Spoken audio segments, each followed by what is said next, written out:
السلام علیکم. شارع دستور سے میں ہوں عبدالقیوم صدیقی اور آپ ہیں EQS کے ساتھ, اور میرے ساتھ بہت عرصے کے بعد جناب وجاہت صاحب اور حماد حسین صاحب.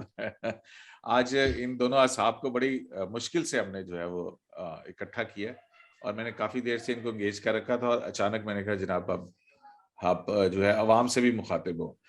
وجاہت صاحب, حماد صاحب کی جو غیر حاضری ہے اس کی آپ کے نزدیک کیا وجوہات ہیں؟ ہاں, بنیادی بات یہ ہے کہ ابھی حماد آپ بتا رہے صاحب تھے کون سے سیارے پہ گئے تھے. ہاں نہیں, لیکن وہ تو ایک لائٹ نوٹ تھا نا. زیادہ سنجیدہ بات یہ ہے کہ چونکہ اب یہ ہمارے اکابر میں شامل ہیں قوم کے, تو حالات بحرانی تھے, تو حماد صاحب کو جو ہے وہ یک وقت جو ہے وہ کئی محاذوں پہ مشورے دینا تھے, اور اس طرح رہنمائی کرنا تھی سیاسی قیادت کی, قومی قیادت کی, ریاستی اداروں کی. تو اس لیے حماد بھائی جو ہے وہ میں سمجھتا ہوں کہ وہ بھی بہت بڑی خدمت ہے. وہ ہاں, ہمارے آپ نے ان بلاک کا سے جو ہیں. تازہ ترین کالم ہے جنگ کے اندر پڑھا, کیا خوبصورت میں نے کالم, اور یہ اس کے پڑھا اندر کیا. ہے, سبحان اللہ ہاں سبحان اللہ, گھڑی کا یہ استعمال جو ہے اس سے معلوم ہوگا کہ زبان ان کی جیب کی گھڑی ہے. جیب کی گھڑی ہے, بالکل صحیح بات. تو گھڑی سے حماد صاحب, گھڑی سے یاد آیا کہ وہ کیونکہ ہم نے اتنا کچھ ہو گیا, مطلب نو کانفیڈنس ہوا, اس سے پہلے عدالتیں چلیں اور یہ سارا کچھ ہوا, لیکن ہم تینوں اکٹھے نہیں ہو سکے تھے. اب یہ صاحب اس بہانے اکٹھے ہو ہی گئے ہیں, تو یہ آپ بتائیے کہ یہ جو سارا کچھ ہوا ہے اس کا فائدہ تو پھر عمران خان صاحب نہیں لے اٹھا رہے ہیں. اب یہ دیکھیں کہ میاں نواز شریف صاحب نے جو anti establishment narrative build up کیا, آخر میں عمران خان صاحب اس کو اچک کے لے گئے. ہاں, بظاہر تو یہی لگ رہا ہے, لیکن یہ بڑی بہت آپ نے ہماگیر ہے سوال بھی, تو اس کا جواب بھی پھر اسی طرح کا, لیکن وہ تفصیلی ہو جائے گا بہت. تو مختصراً اس پر بات کروں گا. یہ خان صاحب کا جو جانا ہے, اس کا یہی وقت مناسب تھا.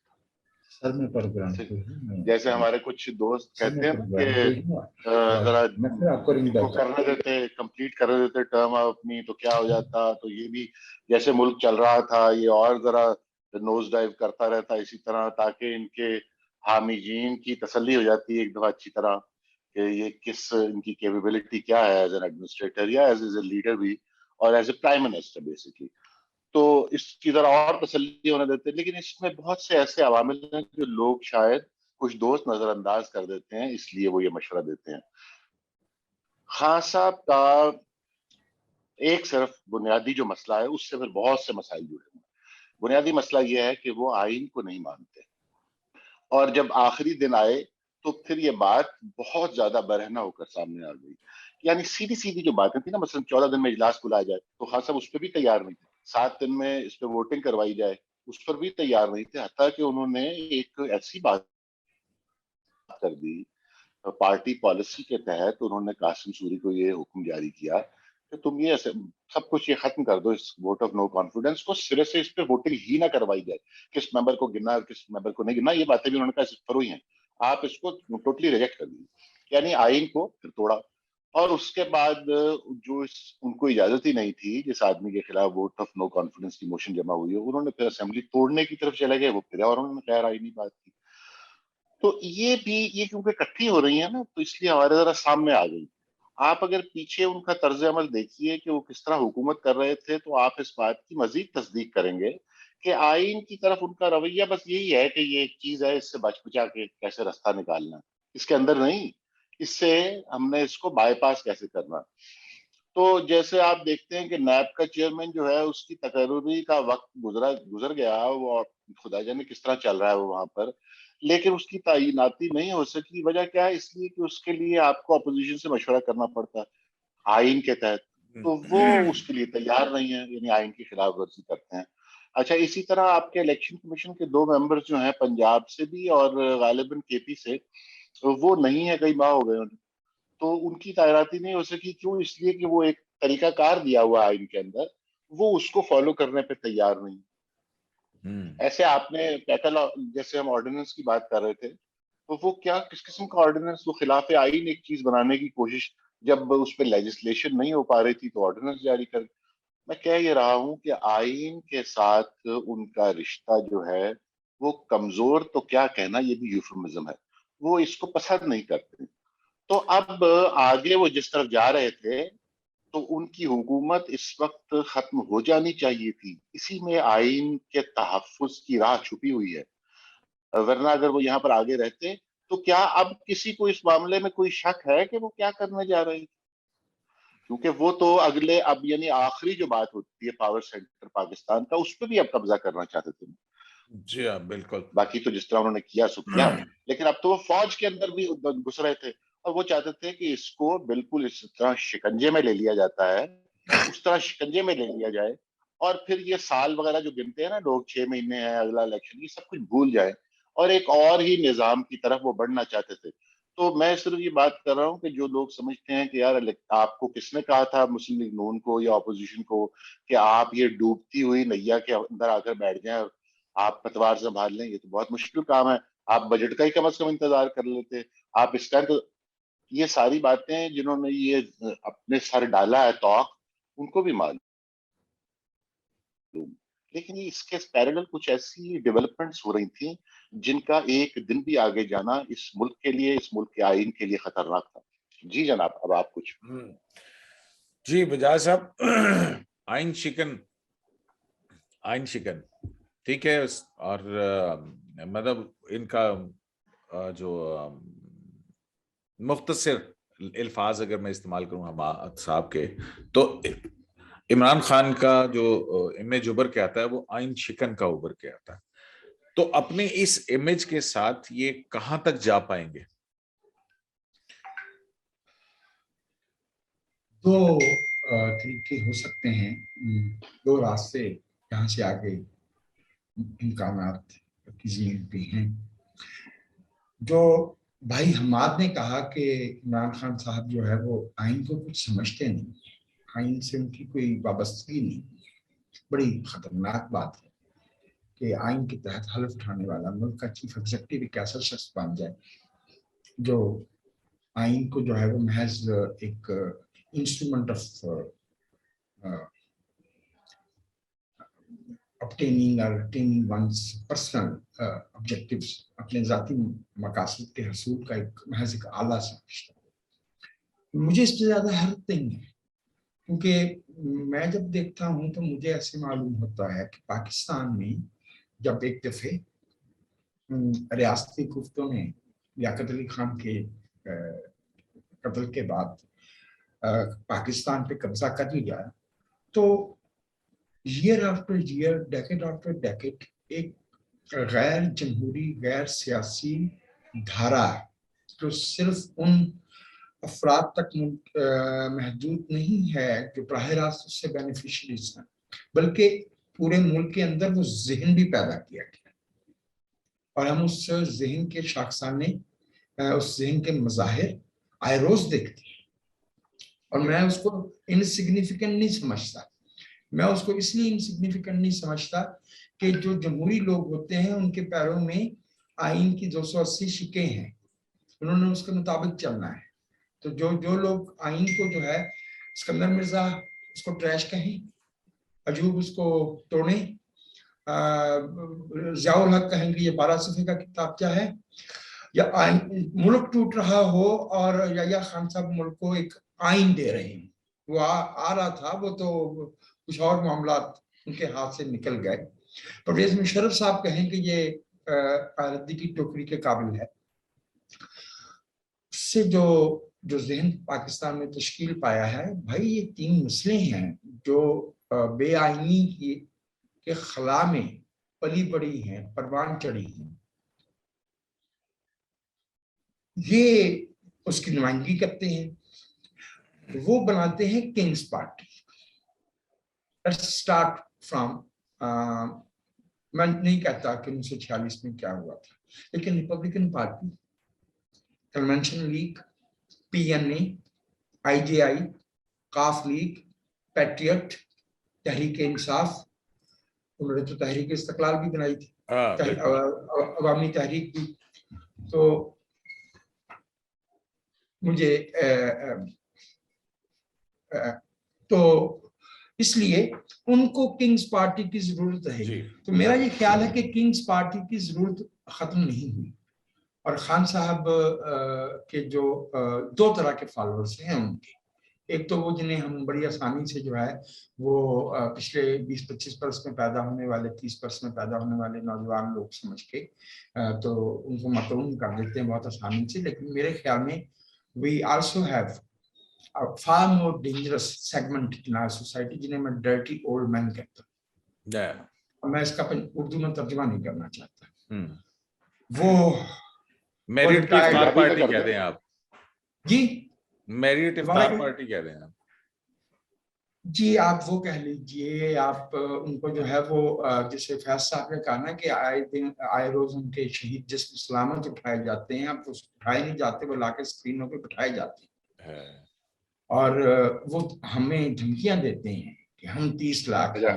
ویسے ان کی اصل تعداد جو ہے وہ 48,000-45,000 سے زیادہ نہیں ہے اصل سٹیک ہولڈرز کی. باقی بیچارے تو فٹ سولجرز ہیں گاؤں دیہات قصبوں وغیرہ میں بکھرے ہوئے ہیں. عمران خان صاحب کی جو اسٹریٹجی کو دیکھتے ہوئے آپ کو سمجھ کے آ رہی ہے کہ اب یہ آگے کیا کرنے جائیں گے، کیا کرنا اسی چاہتے بھروسہ ہیں؟ کر رہے ہیں بنیادی طور پر تو وہ الیکشنز کا ہی مطالبہ کر رہے ہیں نا. وہ ایک یو ٹرن مزید لیں گے.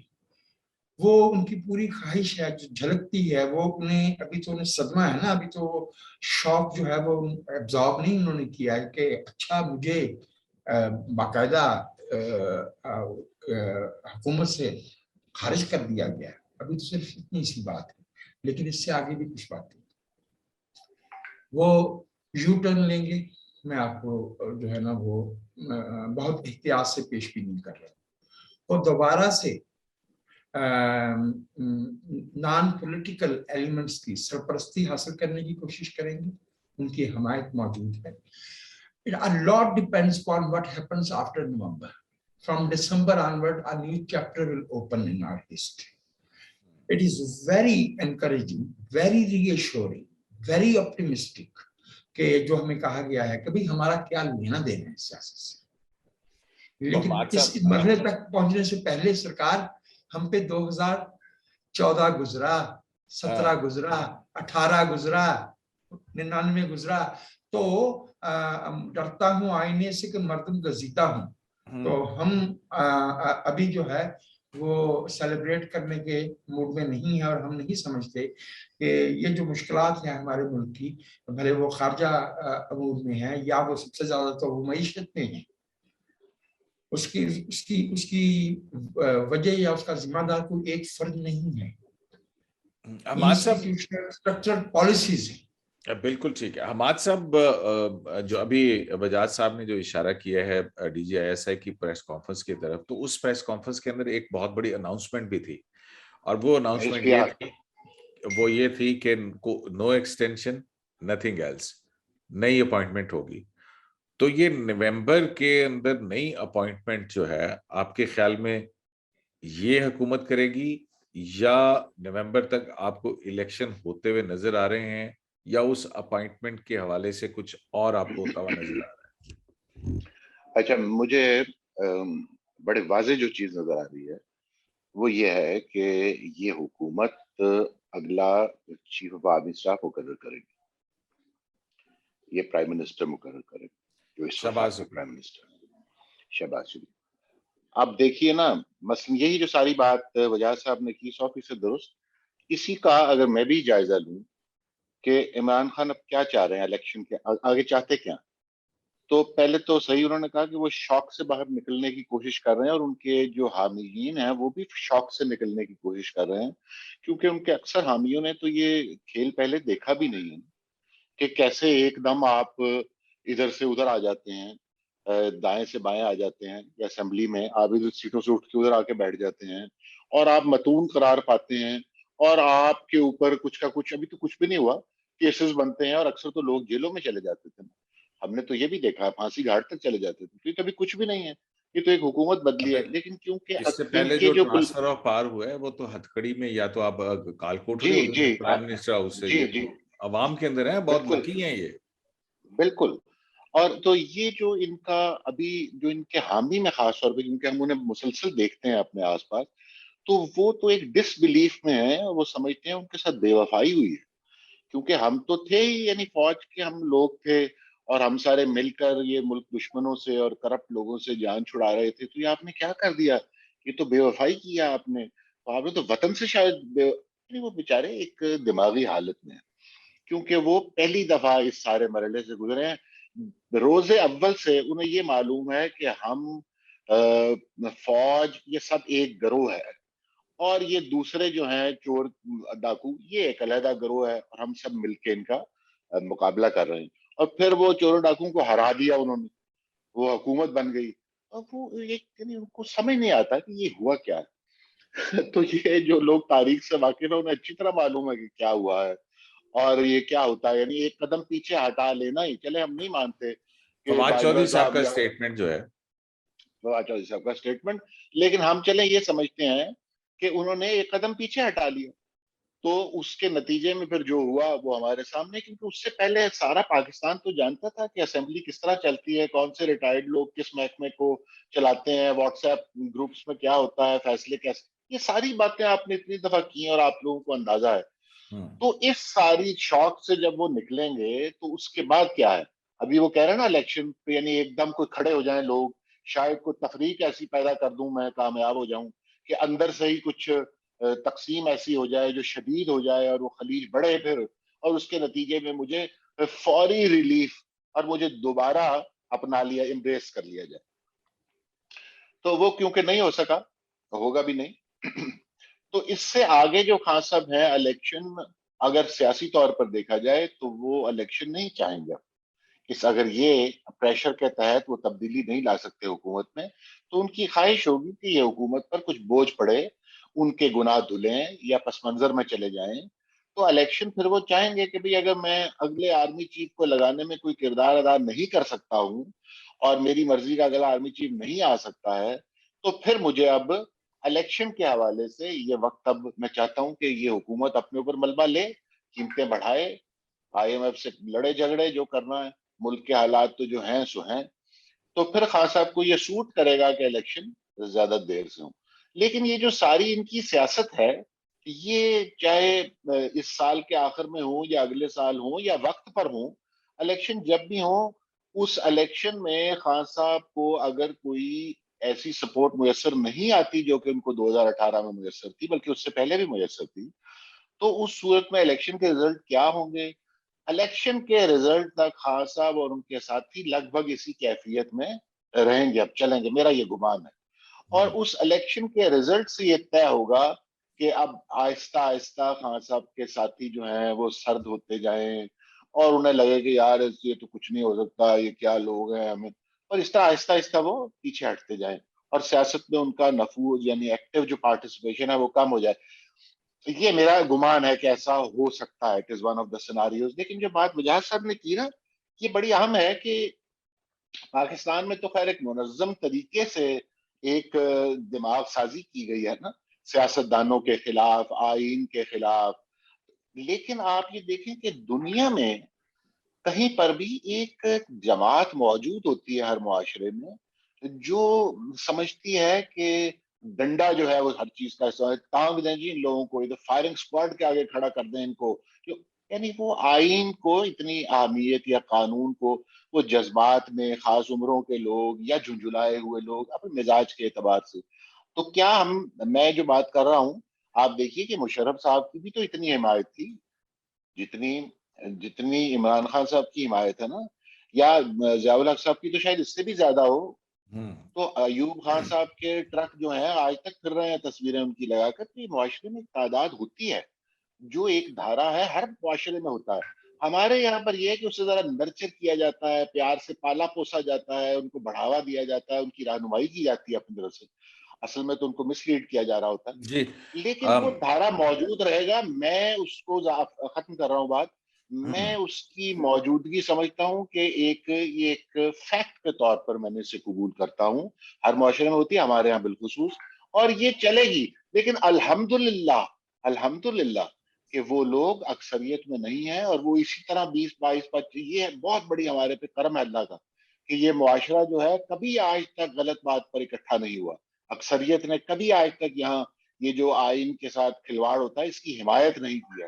یہ تھوڑے سے لوگ کو مٹھائی بانٹنے کی تصویر لگا دی, لوگ خوش ہو رہے ہیں جی, کہ جلدی ایسے مینج کرتے ہیں, اور اس میں صرف ہمیں ایک خاص تعداد ہے جو ساتھ رہتی ہے اور آئندہ بھی رہے گی, وہ خاص سب کے نہیں ہوگی نا. تو اسی طرح کا جو کوئی اور آدمی آئے گا وہ اس کے ساتھ لگ جائیں گے, کیونکہ وہ 70 سال سے یہی کر رہے ہیں کہ وہ مرکزی جمہوری دائرے سے کٹ کر اس کی الٹ سمت میں جاتے ہیں. جی سوری لمبی ہوگی بات. نہیں بہت it was music حماد بھائی. میں تو کہنا چاہتا تھا کہ sing on please, sing on. ہاں نہیں اچھا بجاج صاحب, اچھا اس میں ساری یہ چیزوں کے اندر وہ جو ہے ہم ایک اور چیز بھی دیکھ رہے ہیں کہ جہاں پہ یہ جو تقسیم ہے وہ میڈیا کے اندر بھی ہمیں بہت خوفناک ایک تقسیم نظر آتی ہے, یا تقسیم کا ایک تاثر پیدا کر دیا گیا ہے کہ ایک طرف ایک میڈیا گروپ ہے, ایک طرف ایک میڈیا گروپ ہے, لوگ ایک مخصوص اینک لگا کے جو ہے وہ ان دونوں میڈیا گروپس کو دیکھتے ہیں, بڑے دونوں میڈیا گروپس ہیں. تو وہاں پہ انتہا پسندی نظر آتی ہے. اس کی وجہ کیا ہے؟ اس کی وجہ آپ کا جو ہے یہ ریونیو سسٹم ہے, یا اس میں آپ کو کچھ بہتری ہوتی بھی نظر آئے گی؟ آپ تو جانتے ہیں کہ رشتہ جو 4.5 برس تھے اس میں مخصوص جو میڈیا گروپس ہیں انہیں بہت بڑی سرپرستی دی گئی, اور جو ہمارے انٹرنچ پرانے روایتی میڈیا گروپس تھے جن میں کہیں جھلک ملتی تھی صحافتی ایتھکس کی, وہ ان کو جو ہے میری رائے میں ان کو 2010 میں نشاندہ کر دیا گیا تھا کہ ان کی طاقت زیادہ ہو گئی ہے. یہ لوگ کسی وقت بھی جو ہے وہ قوم کی جو رائے سازی ہے, اپینین میکنگ ہے, اس میں ایسا کردار ادا کر سکتے ہیں جو ہمارے جو بھی اس وقت کے ارادے ہوں گے اس میں رکاوٹ ہو سکتا ہے. I can quote جب کسی صاحب نے یہ کہا اور وہ ذمہ دار ہوتے پہ تھے کہ جب کوئی ریاست سے بڑا ہونے کی کوشش کرے گا تو اس کے پر کاٹ دیے گئے. وہ پر کیسے کاٹے گئے ہیں؟ کسی کو گولیاں ماری گئی ہیں, کسی کو اٹھایا گیا ہے, کسی کو دھمکایا گیا ہے, کسی کو بلیک میل کیا گیا ہے, کسی کو مارا پیٹا گیا ہے. لیکن زیادہ یہ سپوریڈک رہا ہے. تھوڑا کرو, افیکٹو کرو, اور اس کا کوئی آگا پیچھا کو پوچھنے والا نہ ہو, اس کی کوئی داد رسی نہ ہو, باقی ٹیررائز ہو جائیں گے. صحافی کا قلم سہم گیا ہے. میں کل دوستوں سے یہ عرض کر رہا تھا یہ خوف ٹوٹے گا کیسے؟ یہ قلم جو ہے یہ آزاد کیسے ہوگا تاکہ ایک تازہ ہوا کا جھونکا ہے؟ برٹولٹ بریخت نے کہا تھا بھائی صدیقی کہ سچ اتنا ہی آگے بڑھتا ہے جتنا ہم اسے دھکیلتے, جس طرح ہم اسے آگے دھکیلتے, سچ کے پہیے نہیں لگے ہوئے. تو ظاہر ہے اس دوران میں راستے نکالے گئے, بات کہنے کے اشارے تخلیق کیے گئے. آہستہ آہستہ جو ہے دوبارہ کچھ باتیں ہوں گی. ایک بات جو اس طرح کے دھارے کے جو واقعی صحافت کرنا چاہتا ہے, جو اس ملک کے عوام اور اس ملک کے دستور اور اس ملک کے ساتھ جو ہے وہ اس کو پھلتا پھولتا دیکھنا چاہتا ہے, انہیں تاریخ بار بار جو ہے وہ ونڈیکیٹ کرتی ہے. After every few years they get vindicated. آج نثار عثمانی, عالیہ رحمان اور منہاج بننا ونڈیکیٹڈ ہے نا. جن لوگوں نے اس وقت کہا تھا کہ صاحب آپ غلط کر رہے ہیں 2014 میں, آج وہ ونڈیکیٹڈ ہے نا. they stand vindicated. I recall ایک صاحب جن کا میں نام نہیں باوجود نہیں لے سکتا, انہوں نے مارچ 2018 میں ایک کالم لکھا تھا, ابھی وزیر اعظم نہیں بن سکتے میرے عمران خان صاحب, اور انہوں نے وجوہات گنوائی تھی. جسٹ 4 years ڈاؤن دا لین وہ ان میں سے ایک وجہ جو ہے وہ سامنے آئی ہے. اور آپ کو یہ کہے کہ جی یہ تو اچانک ہمیں تو پتہ ہی نہیں تھا. بھئی آپ کو سب پتا تھا. آپ دال ماش کھاتے تھے عمران خان کے ساتھ. دال ماش تو محض ستارہ ہے, اصل میں تو بڑے سائز کے دمبے